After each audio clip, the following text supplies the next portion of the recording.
बछ बारस गोवत्स द्वादशी की प्रचलित कथाएं। बछ बारस की कहानी प्रथम प्राचीन समय की बात है। एक गांव में एक सास और बहू रहा करती थी। सास बहुत ही धार्मिक थी।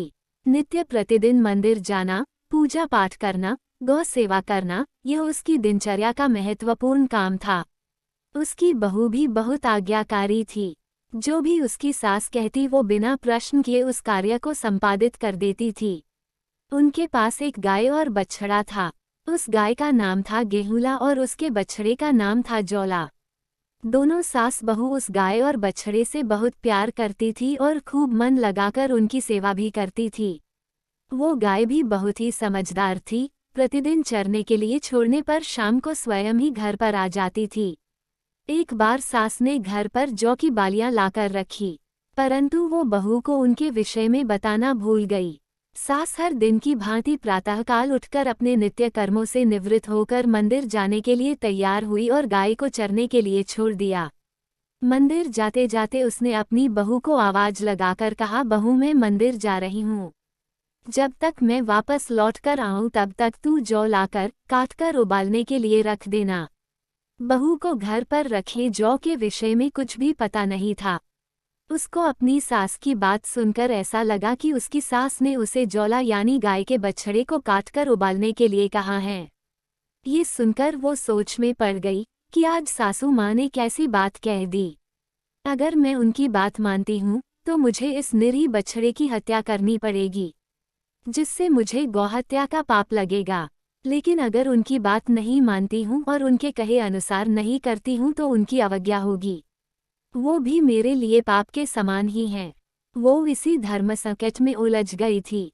बैठी बैठी यही सोचे जा रही थी क्या करें और क्या ना करें। अंत में उसने अपनी सास की आज्ञा का पालन करना ही अपना धर्म जाना और गाय के बछड़े जौला को काटकर बर्तन में उबालने के लिए रख दिया। परंतु उस बछड़े की हत्या करके उसके मन को बिल्कुल भी चैन नहीं मिल रहा था और वो उसका दुख मानकर बस रोए जा रही थी। जब उसकी सास वापस आई तो उसकी आंखें घर का दृश्य देखकर आश्चर्य से फटी रह गई। घर में खून ही खून फैल रहा था। जहां तहां खून के धब्बे देखकर उसने अपनी बहू को आवाज लगाई। उसकी बहू रोती हुई उसके सामने आ गई।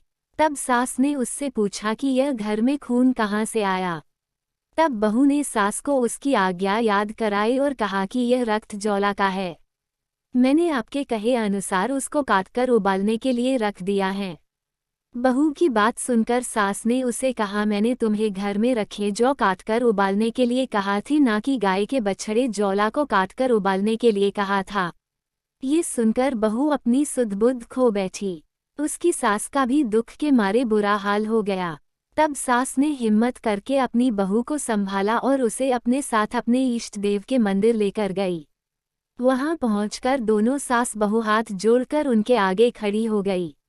उनके सामने बारंबार माथा टेककर नाक रगड़कर बहू की उस गलती के लिए क्षमा मांगने लगी। सास ने कहा, हे प्रभु, मैंने सदा ही आपका ध्यान और पूजन सच्ची श्रद्धा एवं भक्ति के साथ किया है। हमेशा धर्म का पालन किया।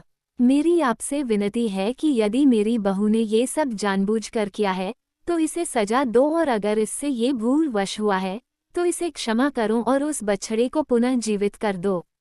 दोनों सास बहू मंदिर में भूखी प्यासी ईश्वर का ध्यान करती रही। जब शाम होने लगी तब उन्हें लगा कि अब गाय चरकर वापस आने वाली होगी और अपने बछड़े को जीवित ना पाकर उसका क्या हाल होगा। यही सोचकर वो मंदिर से घर के लिए रवाना हो गई। घर पहुंचकर उन्होंने देखा कि गाय भी आ चुकी है। सास बहू आगे के बारे में सोचकर भयभीत हो रही थी। तभी जैसे ही गाय रंभाते हुए घर की तरह बढ़ी, उसका बछड़ा घर के अंदर से दौड़ता हुआ अपनी मां के पास आ गया। ये देखकर सास बहू दोनों विस्मित हो गई और बार बार ईश्वर का धन्यवाद देने लगी। तब उन्होंने घर आकर उस गाय और बछड़े की खूबा सेवा करी। तब से स्त्रियां अपनी संतान की रक्षा और लंबी आयु के लिए बछ बारस का व्रत एवं पूजा अर्चना करती हैं। बछ बारस की कहानी द्वितीय। पौराणिक कथानुसार बहुत समय पहले सुवर्णपुर नामक नगर पर देवदानी नाम का एक राजा राज किया करता था। उसकी दो रानियां थीं। एक का नाम था सीता और दूसरी का गीता। देवदानी एक न्यायप्रिय और धर्मपरायण राजा था। राजा के पास एक बहुत बड़ी गौशाला थी, उसमें बहुत सी गायें और भैंसें थी। रानी सीता को एक भैंस अति प्रिय थी और वो उसका बहुत ख्याल रखती थी। वहीं दूसरी ओर रानी गीता को एक गाय और उसका बछड़ा बहुत ही ज्यादा प्रिय था। वो उस गाय को अपनी सखी मानती थी और उसके बछड़े को अपनी संतान के समान स्नेह करती थी। रानी गीता और उस गाय में एक दूसरे के प्रति इतना प्यार देखकर रानी सीता और उसकी भैंस उनसे ईर्ष्या करती थी।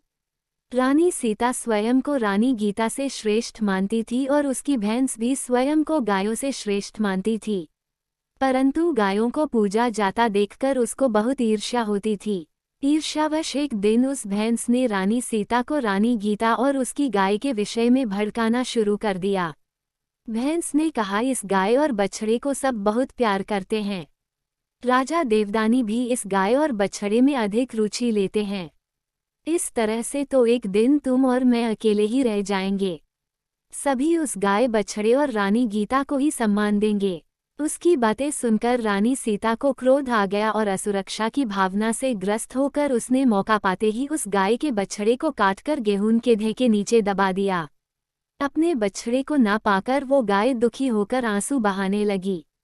उसको दुखी देखकर रानी गीता भी व्यथित हो उठी। रानी ने सेवकों को उस गाय के बछड़े को खोजने के लिए कहा, परंतु उसका कोई पता नहीं चल सका। ऐसे ही कुछ ही दिन बीत गईं। एक दिन राजा जब भोजन करने बैठा तो राजा को भोजन में से बहुत बुरी दुर्गंध आने लगी।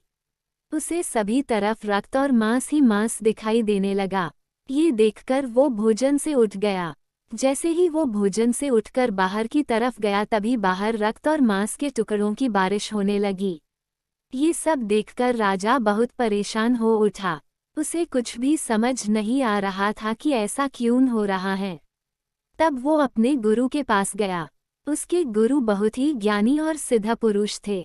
उन्होंने अपने तपोबल से यह जान लिया कि रानी सीता ने भैंस के भड़काने और असुरक्षा भाव के कारण गाय के बछड़े को मारकर गेहूं के ढेर के नीचे दबा दिया है। उन्होंने राजा देवदानी को कहा, हे राजन, तुम्हारी रानी ने एक भैंस की बातों में आकर गाय के बछड़े की निर्मम हत्या करके गेहूं के ढेर के नीचे दबा दिया है।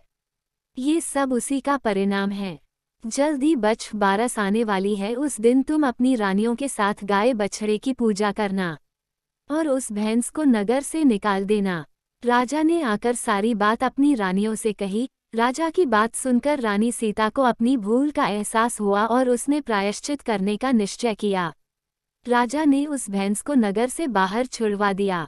बछ बारस के दिन पूरे विधि विधान से राजा और रानियों ने गाय और बछड़े का पूजन किया।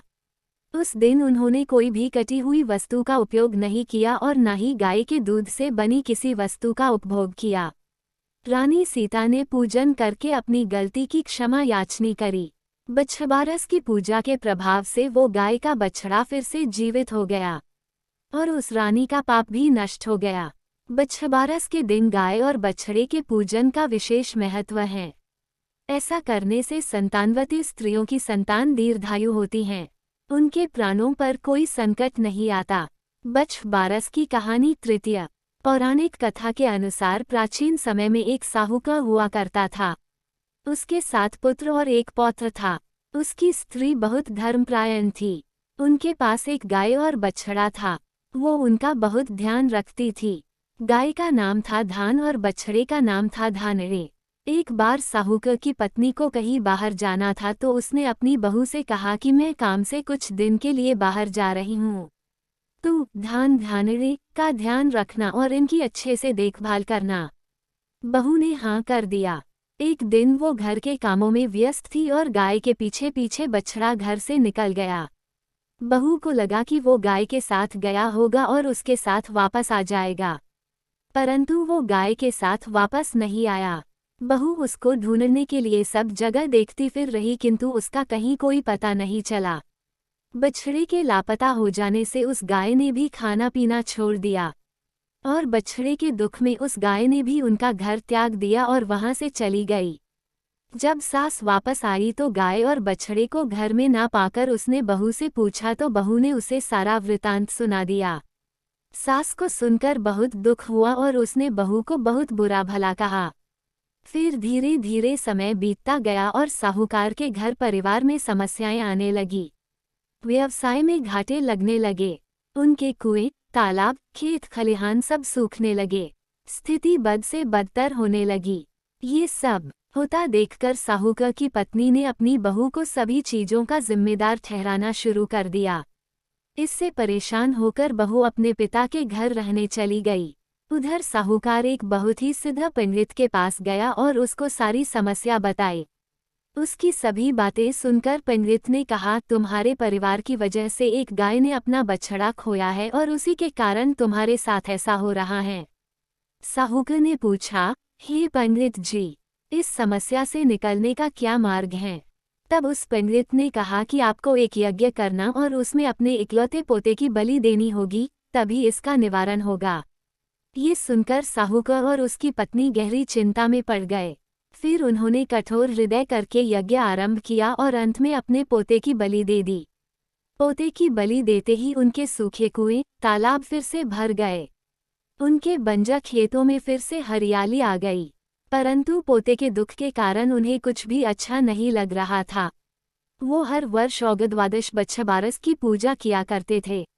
अब फिर औगद्वादश बच्छबारस आने वाली थी तो सास ने अपनी बहू को भी बुलाने के लिए बुलावा भेज दिया। बहू औगद्वादश बच्छबारस के दिन ही वापस आई तो सास उसको तालाब पर पूजा के लिए ले गई। सबने पूर्ण श्रद्धा और भक्ति के साथ औगद्वादश बच्छबारस की पूजा करी। पूजा समाप्त करने के बाद बहू ने अपनी सास से अपने बेटे के विषय में पूछा तो सास ने कहा कि यही कहीं खेल रहा होगा। आवाज देकर देख ले, अगर यही कहीं होगा तो आ जाएगा। बहू ने अपने बेटे का नाम लेकर जोर से आवाज लगाई तो चमत्कार हो गया। तालाब में से बेटा और गाय का बछड़ा बाहर आ गए। बछड़े ने तालाब से बाहर आते ही अपनी मां को पुकारा तो वो गाय भी वहां पर आ गई। ये सब देखकर दोनों सास बहू आश्चर्य से भर गई। तब सास ने बहू को यज्ञ और पोते की बलि की कहानी सुनाई। फिर सास ने बहू को कहा, ये सब तेरे ही भाग्य से हुआ है, तू मुझे क्षमा कर दे, मैंने क्रोध में तुझे बहुत बुरा भला कहा था। तब बहू ने कहा, नहीं माताजी, यह सब तो औगद्वादश माता की कृपा है। यह उन्हीं का आशीर्वाद है जो मेरा पुत्र मुझे पुनः प्राप्त हुआ है। ये बात पूरे नगर में फैल गई कि औगद्वादश माता की कृपा से साहूकार का मृत पौत्र पुनर्जीवित हो गया। सबके हृदय औगद्वादश माता के प्रति श्रद्धा से भर गए। तब से सभी पुत्रवती महिलाओं ने अपने पुत्र की सुरक्षा और लंबी आयु के लिए औगद्वादश का पूजन करना प्रारंभ कर दिया। बेटे के जन्म और विवाह पर उद्यापन करने की प्रथा चली। हे औगद्वादश माता, जिस प्रकार तुमने उस बहू की सुनी वैसे सबकी सुनना। जैसा फल आपने उसको दिया वैसा ही सबको फल देना।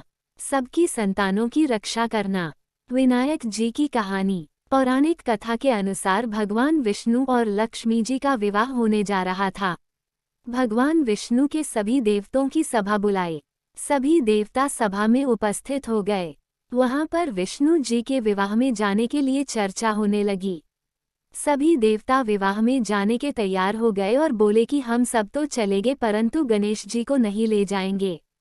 विष्णु जी देवताओं से गणेश जी को ना ले जाने का कारण पूछा तो देवता कहने लगे, प्रभु गणेश जी को बहुत भूख लगती है, उनको तो नाश्ते में ही 40 किलो मूंग, 50 किलो चावल, बहुत सा घी और ढेर सारे लड्डू चाहिए होते हैं, और फिर उसके बाद इससे भी अधिक मात्रा में उनको भोजन चाहिएगा। इसके अतिरिक्त उनका मस्तक हाथी का है, बड़े बड़े कान है, सूंड है और उनका शरीर भी भारी है। उनको साथ लेकर जाएंगे तो वहाँ की सभी स्त्रियां क्या कहेंगी? उनको तो यहाँ रहकर रखवाली करने के लिए छोड़ देते हैं। सब गणेश जी को घर पर छोड़कर विष्णु जी की बारात में चले गए। ये सब होता देखकर नारद जी गणेश जी के पास आए और बोले, गणेश जी, ये तो आपका बहुत बड़ा अपमान है। सब तो बारात में चले गए और आपको यहाँ घर की रखवाली के लिए छोड़ दिया। सब देवताओं को ऐसा लगता था कि आपको ले जाने से बारात अच्छी नहीं लगेगी, इसलिए आपको नहीं लेकर गए। गणेश जी ने नारद जी से पूछा, देवर्षि, अब मुझे क्या करना चाहिए? तब नारद जी ने कहा, आप अपने मूषक से कहो कि धरती को थोथी कर दे। गणेश जी ने मूषक को धरती पोली करने का आदेश दे दिया। धरती के थोथी होने से भगवान विष्णु के रथ का पहिया धरती में धंस गया। सभी ने रथ को निकालने का प्रयास किया लेकिन सफल न हो सके। तब पहिया निकालने के लिए एक बढ़ई को बुलाया गया। उसने काम शुरू करने से पहले बोला, जय विनायक जी की, जय हो गणेश जी की। तभी देवताओं में से किसी ने पूछा कि तूने गणेश जी को क्यों याद किया। तब बढ़ई ने कहा कि गणेश जी को स्मरण करे बिना तो कोई भी कार्य सिद्ध नहीं हो सकता। तब वहां उपस्थित देवताओं में से किसी ने कहा कि हम तो गणेश जी को घर पर ही छोड़कर आए हैं। फिर सभी गणेश जी को बुलाने के लिए वापस गए, परंतु गणेश जी साथ चलने से मना कर दिया। फिर पहले गणेश जी का विवाह रिद्धि सिद्धि से हुआ। उसके बाद में विष्णु जी ने लक्ष्मी जी से विवाह किया।